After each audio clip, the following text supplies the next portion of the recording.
성령께서 하시는 일은 무엇입니까? 이 제목으로 함께 말씀을 나누려고 합니다. 제가 신학을 공부하고 목회 사역을 하면서 좀 고민을 한 것이 좀 있습니다. 내가 정말 놓치지 말아야 될 것, 놓친 것 없는가 고민한 적이 있는데 한 두 가지 정도가 확인이 되더라고요. 하나는 교회입니다. 교회는 예수 믿는 사람들의 공동체다. 사실 이 정도 생각을 하고 있었습니다. 저의 늘 큰 고민은 어떤 목사가 되어야 하는가, 어떤 목사가 되어야 괜찮은 목사인가, 이것이 사실 고민이었지, 어떤 교회를 세워야 할 것인가, 이건 별로 큰 고민이 아니었습니다. 근데 어느 순간 이것이 큰 고민으로 다가왔습니다. 교회가 중요하다. 교회는 주님의 몸된 공동체로서 살아있는 공동체입니다. 신앙의 모든 것이 교회를 통해서 확인되고 이루어집니다. 그래서 저는 교회가 참 중요하다. 특별히 교회의 하나됨이 중요하다. 저는 교회 생명은 교회 하나됨이라고 생각하는 사람입니다. 또 하나 제가 놓친 것이 있는데 성령입니다. 저희가 장로교다 보니 그래서 그런지 몰라도 사실 성령보다는 다른 쪽에 조금 더 관심이 많지 않았나. 그런데 제가 확인한 건 성령이 없이는 무엇도 할 수 없습니다. 우리가 하나님을 알 수도 없고 예수님의 십자가를 깨달을 수도 없습니다. 성령이 없이는 하나님의 말씀을 들을 수도 없고요. 하나님의 백성으로 살아갈 수도 없습니다. 심지어 교회를 세워갈 수도 없습니다. 그래서 성령이 중요하다 이런 생각을 합니다. 지금 저희가 이 성령 하나님에 대해서 살펴보고 있습니다. 다시 한번 말씀드리지만 성령은 어떤 신비한 능력이나 어떤 에너지가 아닙니다. 삼위 하나님 가운데 한 분이시고 인격적인 하나님이십니다. 2000년 전 예수 그리스도께서 이루신 그 놀라운 구원의 성취를 오늘을 살아가는 우리에게 적용하시는 분 성령입니다. 이 성령 하나님께서 역사하지 않으시면 2000년 전 갈보리 언덕에서 일어난 그 십자가는 우리와 아무 상관없는 것이 됩니다. 2000년 전 예수라는 사람이 있었는데 그가 십자가에 못 박혀 죽었더라. 여기서 아마 그치게 될 겁니다. 그런데 성령 하나님께서 우리 가운데 내주하셔서 2000년 전 갈보리 언덕에서 있었던 그 사건을 나를 위한 사건으로 듣게 하시고 깨닫게 하시고 믿게 하십니다. 그리고 우리를 교회 공동체로 부르시고 하나님의 백성으로 살아가게 하십니다.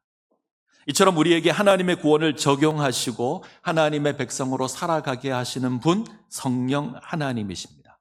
이 성령의 역할을 한마디로 정리하라 그러면 구원의 적용자 이렇게 이해할 수 있을 것 같습니다. 예수님의 십자가는 인간의 지혜로 이해할 수 있는 게 아니죠. 인간의 지혜로 보면 말이 안 되는 겁니다. 이 말이 안 되는 것을 말이 되게 하시는 분이 성령 하나님이십니다. 오늘은 이 성령 하나님께서 하시는 일이 어떤 일이 있는가 좀 확인해 보려고 합니다. 삼위 하나님께서 창세전에 세상을 구원하는 일에 대해서 의논하십니다. 그리고 구원의 사역을 좀 나누시죠. 성부 하나님께서 구원을 계획하십니다. 설계하시고 창세전에 구원받을 자를 택하십니다. 때가 되어서 성자 하나님께서 사람의 모습으로 이 땅 가운데 오셔서 하나님 뜻에 순종하셔서 십자가를 지시고 죽으십니다. 이것으로 우리 죄의 문제를 해결하시고 부활하심으로 사망의 권세를 깨뜨리시고 구원을 성취하십니다. 예수님께서 성취하신 이 구원을 오늘을 사는 우리에게 적용시키는 분이 성령 하나님이십니다. 예수님의 십자가와 우리를 연결하는 연결고리다 이렇게 생각하시면 좀 쉽지 않을까 생각합니다. 예수님께서 이루신 그 구원이 나를 위한 것임을 깨닫고 누리게 하는 것, 이게 성령님의 사역입니다. 자, 요한복음 16장 8절에서 11절 한번 볼까요?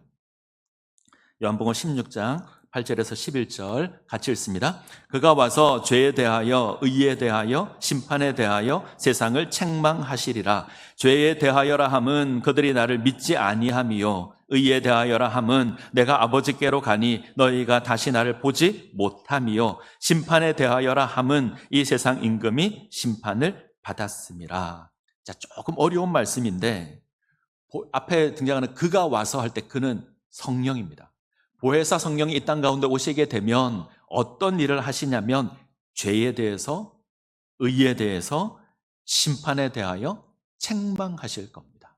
이 책망하다라는 단어가 좀 불편할 수 있는데, 우리에게는 책망하다 그러면 혼을 내다 혹은 심판하다 이런 의미로 사용을 할 겁니다. 로이드 존스 목사님은 이 책망하다를 선고하다 이렇게 해석을 했습니다. 저도 이 표현이 좋은 것 같습니다. 법정에서 어떤 사실을 선고합니다. 무엇이 옳고 무엇이 그르다 선고합니다. 성령 하나님께서 선고하십니다. 세 가지를 선고하시죠. 죄에 대해서 선고하시고, 의에 대해서 선고하시고, 심판에 대해서 선고하십니다. 첫 번째는 죄에 대하여 선고하시는데, 사람들이 하나님을 거역하는 죄에 대해서, 특별히 예수를 믿지 않는 죄에 대해서 선고하십니다. 두 번째, 의에 대해서 선고하시는데, 의라는 말은 옳았다라는 말입니다. 예수님께서 옳았다는 것을 선고하십니다. 그 증거가 예수님께서 부활하시고 승천하셔서 이 땅 가운데 안 계신 겁니다. 예수님이 틀렸다면 무덤에 머물러 계셨을 겁니다. 그런데 무덤에 머물러 있지 않고 부활하셔서 승천하신 것, 이것이 예수가 옳았다라는 증거다.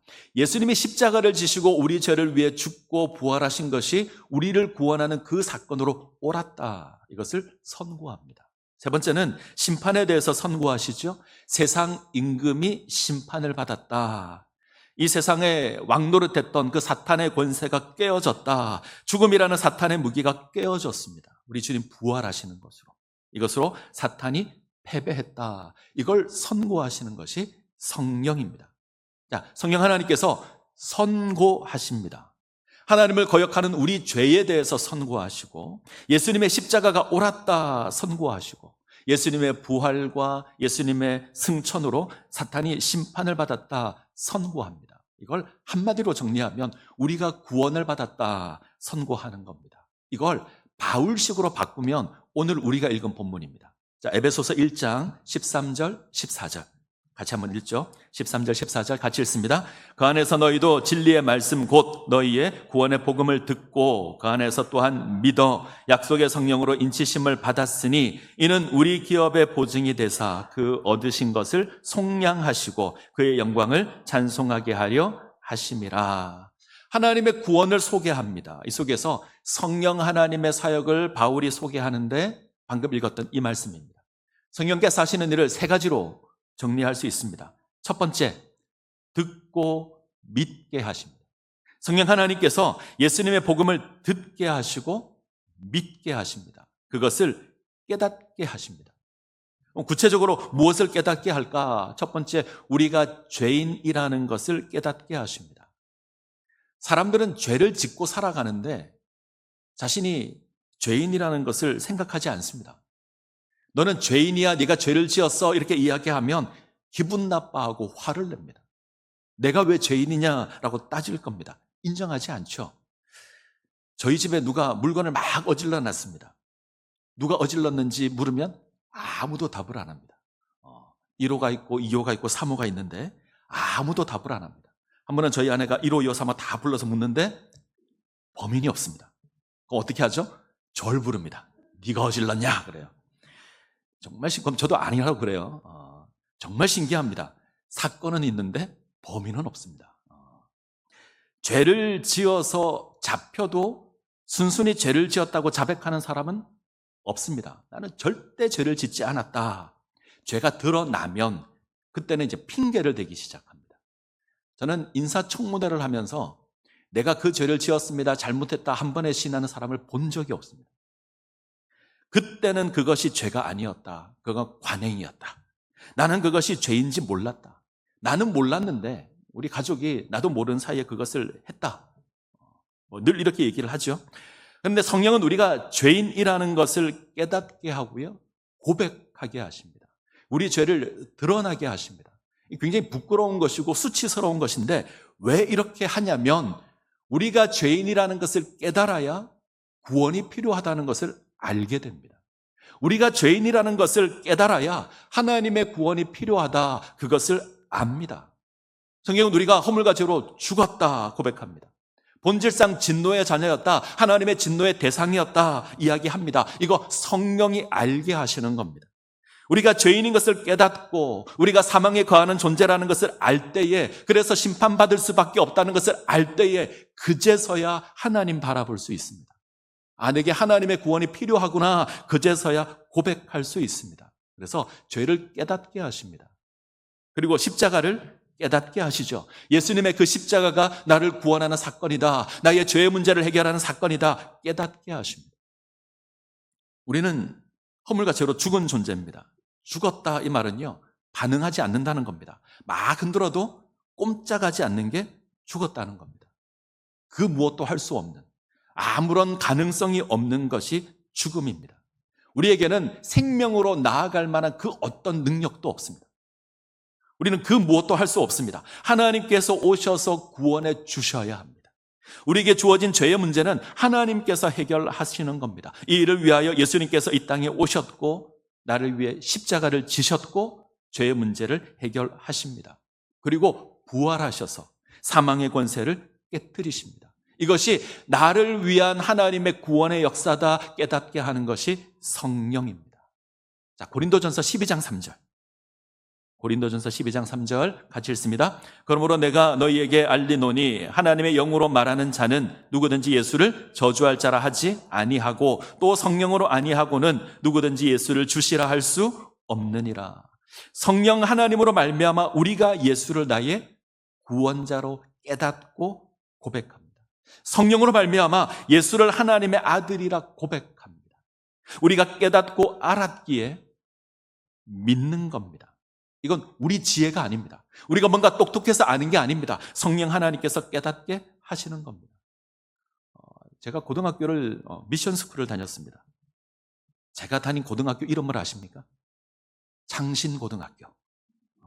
마산에 가면 있습니다. 창신고등학교. 저와 창신이라는 이름은 참 떼기가 힘든가 봅니다. 호주 장로교 선교사님께서 세우셨고 아주 오래된 그런 학교입니다. 미션 스쿨이니까 종교부가 있고요. 그 열정이 대단합니다. 저녁 먹고 모여서 성경 공부하고 전도하고. 아마 비슷한 경험이 있으실 텐데 제가 고등학교를 다닐 때만 해도 야간 자율학습이라는 게 있었습니다. 한 8시 정도까지 등교를 하고 밤 9시나 10시까지 학교에서 공부를 합니다. 저녁 시간이 조금 길어야 1시간 반 정도 되는데 이때 종교부 학생들이 모여서 복음을 전하는 일들을 합니다. 내비게이터 선교 외에 다리전도법이라고 있는데 이것을 들고 우는 사자처럼 먹잇감을 찾으러 다닙니다. 이제 교실을 돌아다니는 거죠. 그러면 이 저녁 시간에 놀지 않고 교실에 남아서 얌전히 공부하는 학생들이 있습니다. 걔네들이 타겟인데 찾아가서 이야기도 하고 복음도 전하고 이렇게 합니다. 정말 신기한 건 어떤 학생은 너무 쉽게 복음을 받아들입니다. 생긴 게 우락부락하고 뭔가 안 들을 것 같은데 전하면 받아들여요. 영접 기도도 합니다. 어떤 학생은 너무 쉽게 예수를 믿을 것 같습니다. 참 착하게 생기고 순하게 생긴 애들이 있습니다. 가서 내가 예수 그러면 아멘 할 것 같은 아이들이 있는데, 그리고 복음 전하는 사람이 뭔가 안타까워 보여서 믿어줄 것 같은 사람이 있는데 안 믿습니다. 절대 용납하지 않고 따지는 아이들이 있습니다. 왜 그럴까? 성령 때문입니다. 성령이 깨닫게 하면 믿습니다. 성령이 그 마음을 허락을 해야 믿는 겁니다. 인간의 지식으로, 인간의 지혜로 절대 알 수 없습니다. 하나님께서 우리에게 베푸신 최고의 기적은 예수 믿는 겁니다. 저는 그렇게 믿습니다. 하나님께서 놀라운 일들을 하셨는데 최고의 기적은 예수 믿는 겁니다. 어떻게 하나님이 인간이 될 수 있죠? 어떻게 창조주가 피조물에게 고난을 당하고 죽임을 당할 수 있습니까? 아무리 생각해도 이해할 수 없는데 그 사건이 죄를 사하는 사건이라 그럽니다. 더군다나 2000년 전의 사건입니다. 2000년 전의 사건이 어떻게 오늘을 살아가는 우리에게 연관이 되는가 이해가 안 되잖아요. 이걸 믿게 하십니다. 이게 기적입니다. 믿어지는 것은 인간의 지혜가 아닙니다. 성령 하나님께서 하시는 겁니다. 성령으로 하지 않고는 예수를 주라 고백할 수 없습니다. 꼭 기억하셨으면 좋겠습니다. 성령께서 깨닫게 하십니다. 우리가 죄인이라는 것과 예수 그리스도의 그 십자가가 나를 구원하는 사건이라는 것 깨닫게 하시고 믿게 하십니다. 이게 성령의 첫 번째 사역입니다. 두 번째 사역은 구원의 보증이 되십니다. 하나님께서 약속의 성령으로 우리를 인치시고 우리의 기업의 보증이 되십니다. 인치다, 인치심을 받다, 이 말은 도장을 찍어서 확인한다. 보증이 된다, 이 말은 쉽게 얘기하면 계약금을 거는 겁니다. 일부를 주어서 약속하는 겁니다. 우리가 물건을 살 때 물건의 상표를 보고 물건을 삽니다. 이게 브랜드라고 하는데, 우리가 가전을 살 때 LG라는 혹은 삼성이라는 이런 브랜드를 보고 사죠. 이 브랜드의 어원이 불로 달구어서 지진다. 예전에 노예들에게는 낙인을 찍었습니다. 가축, 소에게도 낙인을 찍었습니다. 그래서 이것이 내 소유다라는 걸 확인을 했습니다. 이 브랜드와 비슷한 역할을 하는 게 도장입니다. 어떤 일을 확증하거나 이것이 내 거다라는 걸 확인하기 위해서 도장을 찍죠. 임금이 사용하는 도장을 옥세라고 합니다. 굉장한 권위가 있습니다. 우리가 언제 도장을 찍냐면 어떤 계약을 할 때, 내 것이라는 것을 확인할 때. 제가 사용하는 도장 가운데 책 도장이 있습니다. 책을 사면 찍는 도장이 있습니다. 이 책은 주호영 목사 거다 확인하는 건데, 제가 이걸 왜 찍을까요? 누군가 책을 빌려가면 이 왼수가 안 가지고 옵니다. 그래서 몇 번이나 다시 사야 됐던 책들이 있습니다. 그래서 이제 책 도장이라는 걸 만들어서 이제 책에다 찍습니다. 물론 책에 찍어놔도 가져가서 안 가지고 오는 왼수들이 있는데, 그래도 행여나 보면 마음에 감동이라도 받을까봐, 늦게라도 가지고 올까봐 제가 찍어 놓습니다. 이처럼 소유를 이제 확인하기 위해서 도장을 찍는데 이걸 인친다라고 합니다. 구약에서 하나님의 인치심이 선명하게 나타난 것이 성막이었습니다. 성전입니다. 하나님께서 이스라엘 가운데 성막을 두시고 그들 가운데 임재하셔서 하나님과 함께 하십니다. 이스라엘이 나의 백성이다, 이스라엘이 하나님의 백성이다, 이거 확인시키는 겁니다. 신약에서는요, 성령 하나님께서 우리 가운데 임하십니다. 자, 요한복음 14장 1절 2절. 자, 같이 읽습니다. 시작. 너희는 마음에 근심하지 말라. 하나님을 믿으니 또 나를 믿으라. 내 아버지 집에 거할 곳이 많도다. 그렇지 아니하면 너희에게 일렀으리라. 내가 너희를 위하여 거처를 예비하러 가노니. 우리가 잘 아시죠? 이 말씀 잘 압니다. 근데 사실 이 말씀을 해석하는 게 굉장히 어렵습니다. 우리가 거할 곳이 많다, 아버지 집에 거할 곳이 많다, 이거 우리가 어떻게 생각하냐면 천국에 가면 누가 그러더라고요? 맨션이 있다. 그래서 우리를 위해서 맨션이 있다 얘기하는데, 그래서 장례식 설교 때 이 본문을 자주 만나는데 그렇게 해석하기 좀 어렵다. 요한복음에서 하나님의 거처, 하나님의 집은 언제나 성전입니다. 그리고 거하다라는 단어를 쓸 때는 성령이 거하다 이렇게 사용합니다. 그러면 이렇게 해석해야 됩니다. 예수님께서 십자가를 지심으로 새로운 성전을 예비하시고 그 새로운 성전에 성령께서 거하신다, 이렇게 해석하는 게 맞고요. 그 처소는, 하나님의 집은 우리 마음입니다. 예수님께서 우리 마음에 새로운 처소를 예비하시고 성령을 보내시어서 우리 가운데 내주하게 하십니다. 이 성령이 오시는 것에 대해서 이야기하는 게 요한복음 14, 15, 16장입니다. 구약에서는 하나님의 성막을 이스라엘 가운데 두고 그것을 하나님의 백성이라는 표를 삼았습니다. 예수님의 구속사역 이후에 우리 마음에 성령께서 임재하십니다. 이것을 우리가 하나님의 백성이라는 표를 삼았습니다. 자, 다시 오늘 말씀을 한번 볼까요? 오늘 에베소서 1장 13절 14절. 자, 같이 읽습니다. 그 안에서 너희도 진리의 말씀 곧 너희의 구원의 복음을 듣고 그 안에서 또한 믿어 약속의 성령으로 인치심을 받았으니 이는 우리 기업의 보증이 되사 그 얻으신 것을 속량하시고 그 영광을 찬송하게 하려 하심이라. 자, 이 구절 가만히 띄워놓으십시오. 제일 중요한 단어 하나 찾아보십시오. 여러분들이 보시기에 어떤 단어가 중요할까? 어떤 단어가 중요할까요? 구원의 복음, 인치심, 보증. 제가 볼 때는 성령이 가장 중요합니다. 약속의 성령. 우리가 하나님의 자녀가 되었다는 증거는 성령입니다. 우리가 행하심으로 인치심을 받은 게 아닙니다. 우리가 지혜로 인치심을 받은 것이 아닙니다. 우리가 가지고 있는 어떤 직분으로 기업의 보증을 받은 것이 아닙니다. 우리가 가지고 있는 어떤 재산으로 기업의 보증을 받은 것이 아닙니다. 성령으로 인치심을 받았고 성령이 기업의 보증이 되십니다. 때문에 우리 구원이 안전합니다. 때문에 우리 구원이 확실합니다. 우리 구원이 틀림없습니다. 성령이 인치셨고 성령이 보증하셔서. 이것보다 분명한 게 어디 있습니까? 하나님이 인을 치셨고 하나님이 보증하시는데, 공동번역은 이렇게 번역합니다. 우리가 하나님의 자녀라는 것을 확인하는 표로 하나님께서 여러분에게 약속하신 성령을 주셨습니다. 성령께서 우리가 받을 상속을 보증해 주십니다. 우리가 하나님의 약속의 자녀라는 것 확인하는 것이 성령입니다. 성령 하나님께서 우리를 인치시고 성령 하나님께서 우리가 받을 기업을 보증하십니다. 그래서 안전합니다. 착한 일을 많이 한다고 해서 그것이 인치심이 될 수 없습니다. 내가 뭔가 많은 것을 했다고 해서 그것이 구원의 보증이 될 수 없습니다. 내가 많은 재산을 하나님께 드렸다고 해서 그것이 구원의 증거가 될 수 없습니다. 우리가 가지고 있는 직분이 구원의 근거가 될 수 없습니다. 성령이 구원의 증거가 됩니다. 이것이 두 번째 역할입니다. 자, 세 번째, 성령께서 하나님의 기업을 누리게 하십니다. 바울은 우리가 약속의 성령으로 인치심을 받았다. 그 성령으로 기업의 보증이 되신다. 그래서 우리가 속량함을 얻었다라고 합니다. 속량하다, 이 말은 값을 지불하고 자유를 얻었다, 이런 말입니다.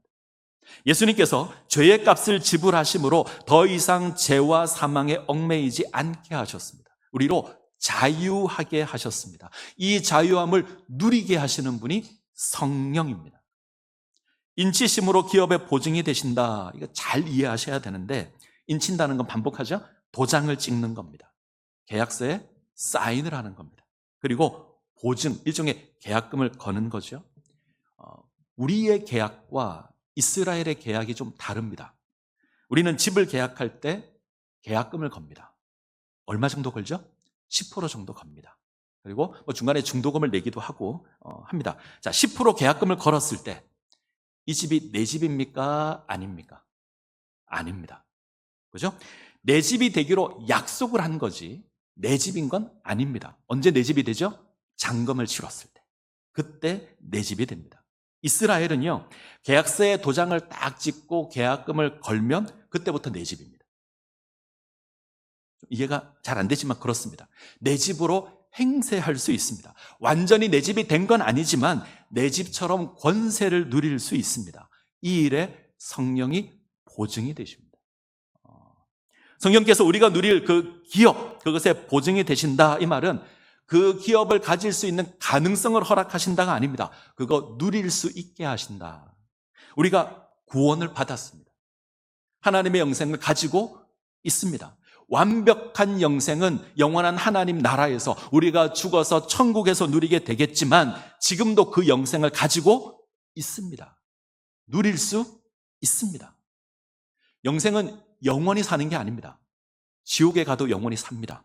영생은 하나님 안에서 살아가는 삶, 하나님 안에서 살아가는 생명을 영생이라고 합니다. 우리가 하나님의 영원한 나라에서 이 영원한 생명을 온전히 누리게 될 겁니다. 완벽한 영생은 그때 있을 겁니다. 네, 지금도 그 영생을 누릴 수 있습니다. 하나님의 통치를 받고 하나님의 은혜를 받고 누릴 수 있습니다. 성령은 이 일에 기업의 보증이 되십니다. 한마디로 우리가 성령으로 하나님의 구원을 누립니다. 레슬리 뉴비긴이라는 사람이 있는데 제가 가끔 말씀드리죠. 이 사람은 우리가 구원을 맛볼 수 있다, 이렇게 고백합니다. 진짜 완성은 미래에 있습니다. 근데 그것을 오늘 우리가 하나님의 은혜 가운데 가지고 와서 맛볼 수 있다, 누릴 수 있다. 그것이 얼마나 좋은 것인지 우리가 확인할 수 있다. 화장품을 살 때 요즘도 많이 줍니까? 견본품. 예전에 잔뜩 줬던 기억이 있는데 주기도 하고요. 마트에 가면 시식 코너가 있습니다. 어떤 의미죠? 한번 써보라, 한번 맛보라. 이게 가짜가 아니잖아요. 진짜를 줘서 써보게 하고 진짜를 줘서 맛보게 하는 겁니다. 성령을 통해서 우리가 맛을 볼 수 있습니다. 구원의 감격을 누릴 수 있습니다. 성령을 통하여 하나님의 구원을 누립니다. 믿음은 보지 못하는 것을 보는 겁니다. 믿음은 바랄 수 없는 것을 바라게 하는 겁니다. 그것을 누리게 하는 것이 믿음입니다. 우리가 보지 못하는 것을 보는 것, 바랄 수 없는 것을 소망하고 누리는 것, 성령께서 그렇게 하시기에 가능한 겁니다. 저는 성령 하나님으로 말미암아 우리 모든 성도분들께서 이 구원의 은혜를 누리시기를 소원합니다. 이게 구원의 감격을 누리시기를 소원합니다. 맛보시기를 바라고요. 그것을 사모하시기를 바랍니다. 이때 성령이 우리에게 요구하는 게 있죠. 성경이 우리에게 요구하는 게 있는데 우리가 잘 아는 말씀인데, 자, 5장 18절 볼까요? 에베소서 5장 18절 같이 읽습니다. 술 취하지 말라. 이는 방탕한 것이니 오직 성령으로 충만함을 받으라. 우리가 잘 알죠. 술 취하지 말고 성령 충만을 받아야 합니다. 왜 바울은 술 취한 것과 성령 충만을 비교할까? 이 둘이 닮았습니다. 술 취함과 성령 충만은 사람을 변화시킵니다. 그렇죠? 술에 취하면 사람이 변합니다. 멀쩡한 인간이 짐승이 됩니다. 사람다움을 잃어버리게 만듭니다. 이게 술의 힘입니다. 그것은 방탕한 것입니다. 하나님의 백성이 술을 가까이 하지 말아야 될 이유가 무엇이냐면 술에 취하면 어둠과 똑같이 행동합니다. 술에 취하면, 하나님의 자녀가 술에 취하면 예수 안 믿는 사람과 똑같이 됩니다. 우리에게 어울리는 게 아닙니다. 그래서 마시지 말아야 합니다. 우리는 성령으로 변화되어야 합니다. 자, 번역이 이렇게 되어 있습니다. 성령으로 충만함을 받으라. 저는 번역이 잘 되었다 생각합니다. 예전 성경은 성령 충만을 받으라 그랬습니다. 번역이 좀 좋아졌는데 성령으로 충만하게 되어야 합니다. 성령이 우리 가운데 가득해야 합니다. 성령으로 충만하게 되는 것은 성령께서 우리의 삶에 영향력을 행사하시고 우리의 삶을 인도하는 겁니다. 존 스토트 목사님이 이렇게 고백합니다. 술에 취하면 짐승이 되지만 성령이 충만하면 그리스도의 형상이 된다. 다시 한번요. 술에 취하면 짐승이 되지만 성령이 충만하면 그리스도의 형상이 된다. 술에 취하면 짐승이 됩니다. 성령이 충만하면 그리스도의 형상으로 세워지게 될 겁니다. 한국 기독교가 지금까지 성령을 좀 이상하게 이해를 했습니다. 뭔가 신비한 능력을 가지는 것으로, 뭔가 사람이 좀 이상하게 변하는 것으로 성령 충만을 이해했습니다. 그래서 저만 그런지 모르겠지만 소위 성령 충만하다는 사람을 보면 좀 편안한 게 아니라 저는 좀 불편했습니다. 뭔가 좀 이게 사람이 좀 두려워 보이기도 하고, 일단 눈빛이 마음에 안 듭니다. 나를 노려보는데 목소리도 마음에 안 듭니다. 할렐루야 이러고 옵니다. 제가 아는 성령의 특징은 평안인데 그 평안과는 거리가 좀 멀었습니다. 가끔 유튜브를 보면 이상한 영상이 뜹니다. 무슨 기도원 같은 그런 거 찍은 영상 같은데 사람들이 막 몸을 흔들고 춤을 춥니다. 그러다 한 사람씩 강대상 앞으로 가면 앞에 있는 사람이 쉬 이렇게 하면 막 뒤로 가서 자빠지고 어린아이처럼 뒹굴고 그러면서 그 집회 오라고 광고를 하더라고요. 죄송한데 성령 충만 아닙니다. 제가 볼 때는 짐승처럼 보입니다. 성령 충만은 정신 나간 사람이 되는 게 아닙니다. 우리 삶이 변화되는 게 성령 충만입니다. 우리가 죄의 열매를 맺는 것에서 성령의 열매를 맺는 것으로 변화되는 게 성령 충만입니다. 이 일을 위해서 성령으로 우리 삶을 가득 채워야 합니다. 제가 성령 이야기를 하면 늘 이제 예로 드는 예화가 하나 있습니다. 아직 이 예화보다 좋은 예화를 제가 찾지 못해서 반복적으로 말씀을 드리는데, 맥스 루카도의 예수님처럼이라는 책이 있습니다. 이 책은 여러분들이 꼭 한번 보셨으면 좋겠습니다. 이 예수님처럼이라는 책에 보면 이런 이야기가 있습니다. 아일랜드 해변에 한 작은 집 한 채를 가지고 있는 귀 부인이 있었습니다. 이 부인은 아주 부자인데 아주 검소합니다. 그래서 작은 집 하나를 짓고 거기서 삽니다. 이 마을에 전기가 들어왔습니다. 전기가 개발된 지 얼마 되지 않았으니까 당연히 전기세가 비쌌을 거예요. 그런데 이 마을에서 이 여인이 가장 먼저 자기 집에 전기를 놓겠다 이야기를 했습니다. 많은 사람들이 놀랐어요. 저 검소한 여인이 그랬습니다. 자, 전기를 가설한 지 몇 주가 지났는데 계량기 검침원이 와서 이제 전기 사용량을 확인합니다. 근데 뭔가 좀 이상해요. 그래서 여인을 찾아와서 묻습니다. 전기가 잘 들어오십니까? 전기 잘 사용하고 있습니까? 예, 잘 사용하고 있습니다. 그러자 검침원이 이상하다는 듯이 다시 묻습니다. 어떻게 된 것인지 잘 모르겠습니다. 뭔가 이상합니다. 전기를 잘 쓰고 계시다는데 계량기가 거의 작동하지 않았습니다. 전기 잘 쓰고 계십니까? 이제 여인이 대답합니다. 잘 쓰고 있습니다. 저녁이 되면 촛불을 켜려고 딱 켰다가 촛불 불 붙이고 다시 탁 끕니다. 촛불을 켜기 위해서 딱 켜고요. 불 붙이면 다시 끕니다. 자, 생각해 보시죠. 전기 사용하는 걸까요? 전기가 있지만 사용하지 않는 겁니다. 전기가 있지만 사실상 없는 것과 같습니다. 우리가 이러고 있을 수 있습니다. 우리는 구원받았습니다. 하나님께서 성령을 우리 가운데 보내주셔서 우리 마음 가운데 내주하십니다. 우리 가운데 임하신 성령이 딴 데 갈까요? 안 가십니다. 항상 우리와 함께 계십니다. 우리와 함께 하시고 하나님의 자녀로 인치시고 기업의 보증이 되시고 우리의 자유를 누리게 하십니다. 그러면 우리의 삶이 변해야 하는데 우리 삶이 변합니까? 안 변합니다. 왜 그렇죠? 이 성령을 사용하지 않습니다. 성령의 인도함을 받지 않습니다. 가끔 킵니다. 언제요? 예배할 때 딱 킵니다. 예배 드리고 나면 다시 탁 끕니다. 그러면 아무 변화가 없는 겁니다. 성령 하나님께서 우리 가운데 계시지만 성령 없는 삶을 사는 겁니다. 이게 아닙니다. 성령으로 우리의 삶이 가득 차야 합니다. 성령의 음성에 귀를 기울이셔야 하고 그 음성에 순종해야 합니다. 그래야 변할 겁니다. 말씀을 맺겠습니다. 성령 하나님께서 우리 가운데 내주하셔서 우리를 하나님의 자녀로 세워 가십니다. 복음을 듣게 하시고 깨닫게 하시고 믿게 하십니다. 우리를 인치시고 기업의 보증이 되셔서 그 구원을 누리게 하십니다. 그렇다면 우리 삶이 변해야 합니다.